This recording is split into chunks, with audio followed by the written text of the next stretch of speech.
two things that we'd like to speak to address that. One of them is being that the entry and egress to the building will be here. So these will be just walls essentially without doorways, except for emergency exits along all the other portion of the site here for the most part. And then Or windows? There are going to be windows, yes. And then in addition, I think speaking into the program and how that addresses it. I just wanted to let you know also, and I've been there for over a decade, and I can honestly tell you, I have not once been nervous or scared.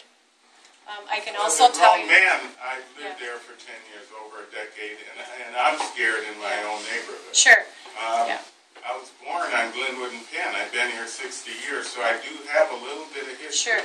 And I'm not really one to get scared, but you add what I'm already facing, and I'm scared. And just to let you know, we do not take people just off the street that are homeless. There has to be an appointment, there's an intake process, we have to screen them, because if they're not appropriate for our program, we cannot have that in our program. That's for Harbor Lights, that's for a shelter. So we also have, they just can't walk in, and people just can't come in off the street. And when they're in our program, the first 30 days, they can't even leave our building. They're in-house. So it's like a jail. No. It's not like a jail. It sounds like a jail. No. And the only way that sometimes you can see it is to come down and see it and have a tour. I would love to give you that, would like to know and be more educated on a tour and come and see it. You need to see it because it saves lives. It transforms family. I don't want children hurt. I don't want people to be unsafe. The whole idea of rehabilitation is to turn their lives around and give them a chance. And, I would have given anything to have a place like that for me. It doesn't cost them anything. There's no Rule 25 funding. There's no Rule 31 funding. It makes them feel good about themselves working at work therapy during the day and learning job skills and getting certified in forklift training, getting their GED. And then we get them housing and an aftercare program.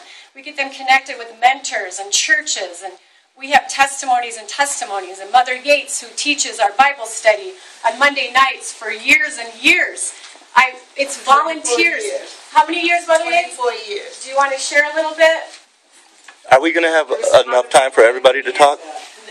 Obviously not. We're not obviously going to have enough time. So, for everyone to talk. I do have I think it's a few important hands up for already. to talk. Sure. I do have a few hands up already.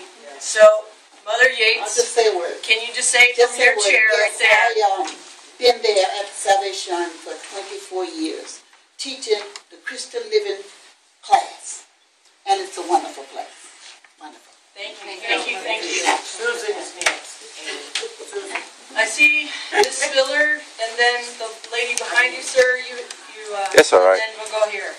All right. Thank you. I have two questions. First, what is your criteria for accepting these men that come into your program? How do you decide what is their background and where do they come from? Question is, do we have any say, our neighborhood, any say as to if this program goes through or not, or is it out of our hands? Does it just depend on you and the city? Who's the final deciding factor on that? I can answer screening questions, but I don't know. The screening process, the intake process is quite a bit of a process, first over the phone, also over paperwork. We're not a medical-based program, so we can't take in gentlemen that have mental health issues, strong psych issues. Again, they have to be pretty stable, and the general clientele, most of them aren't on meds. Most of them are coming from families. Right now, we've got referrals from Hazelden, New Beginnings. I work well with Teen Challenge as well. A lot of them are family referrals. An attorney may call and refer someone. A jail may call and refer someone. It's usually the typical referral is he drank too much, he got a DUI, he needs treatment, he needs rehab. We're rehabilitation, but they'll use the word treatment. And so that it's a variety of referrals, but mainly are from family, friends, and other agencies that refer them to us. So they have some kind of addiction or problem or... Yeah, and again, it's not always addiction. We have men that have had trauma. where they've lost their wife and child in a car accident and they didn't know how to deal with that. We have veterans who start having memories of the past and they just need to come in and get their lives kind of situated and get their life skills back and then just get their self-esteem lifted and just learn work skills and job skills again, just get back on track. It's not just drugs and alcohol at all. What about like sex offenders and stuff like that? We cannot take sex offenders. None at all? No. Okay. Or arson. No arson, no terroristic threats. You got to remember, we have a team of people. We have a team. Oh. They don't even They got another place for them on the north side. delegate them sex. Yeah. Is there a race that precedes her? Is it, is there, average on, is it, is the majority white, Mexican, Caucasian, African American? We have all varieties, and even most of them that come in aren't even open to the Christian aspect. And so again, we're not there to judge, we're there to help, and our mission mainly is to give a hand up, not a hand out. Thank you. The lady that's been, the second question was, Do we have any say in? does the neighborhood have any say? That's right. I think the neighborhood's opinions are very important to us, and that's why we're here and wanting to speak with you and gather these opinions and work with you and work with the city and try to figure out an option that makes sense for everyone and so that everyone is happy with it in the end. So who has the final? I'm sorry. Who has the final say on this project? the final say. Can we have some order so everybody get a chance to Perhaps we can ask Councilmember Johnson for her expertise on that question. Her answer. I'm going to answer. Council President Johnson. Excuse me.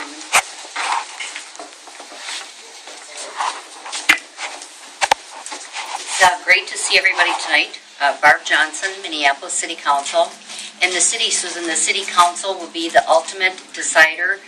There will be a number of land use applications, and so that would be the approvals that would come forward to the City Council. So it'll be a decision by the City Council. Based on input.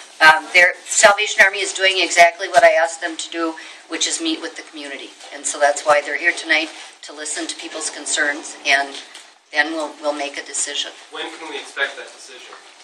It depends on when land use applications are filed. And So when can there's we expect those to be filed? I don't know the answer to that.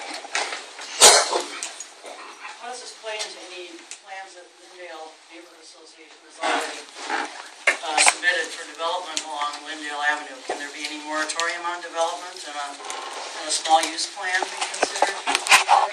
Since plans that we submitted in the past haven't been acted upon by the city board? I don't know about a moratorium. I know the legislature has changed the rules about moratoriums.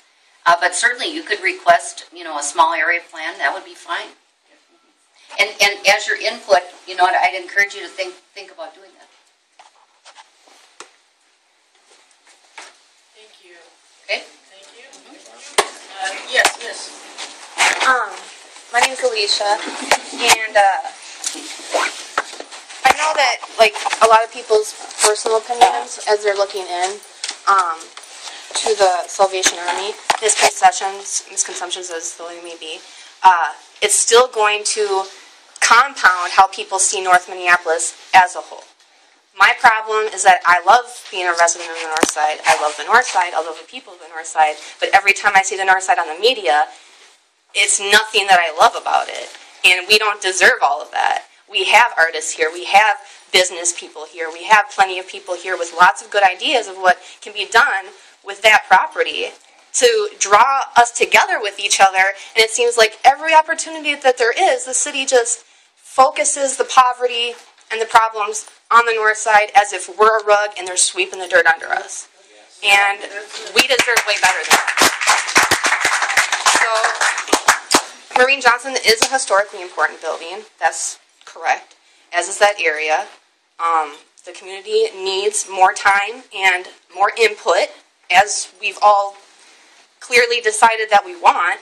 And we deserve to have an input in this, that I looked at a gentleman's letter about why you guys got denied in the St. Anthony area, and it could basically verbatim also be our letter. All of the good reasons that they had for not wanting you over there are the same reasons. And it's not that I don't believe in rehab, it's just that in such a diverse community where we want to like uplift diversity and the idea of diversity, I don't think it looks good for us to welcome in a charity, a church charity that does discriminate. And it doesn't add to the overall, like I said, appearance of the North Side that we need to rehab as a community. And we're trying so hard to do that. And it's like every time you turn on the news, nothing about the North Side is positive. And we want to change that desperately by preserving what is historically important to us and changing it into something the community can all enjoy and participate in. Okay, thank you. Thank you. I just want to interject. Lynn Bohanon Neighborhood Association has been around since 1997, and we have done work in the community. I'm sure you guys have seen our newsletter monthly. If you don't live in the neighborhood, we do have a website, lynnbohanon.org. There's materials on there that include our Lyndale area plan. On the Lyndale tab, you can see what we proposed 4 or 5 or 6 years ago for redevelopment of Lyndale. Okay, it does take a group effort. This community loves this community. There's no doubt about that, and we know that we want more. That's the truth. So please take a look at all the materials that you can when you're looking at trying to think about what could go in there. You know, I just want to leave it at that. Sir, you had your hand up, and then Miss, you'll be next.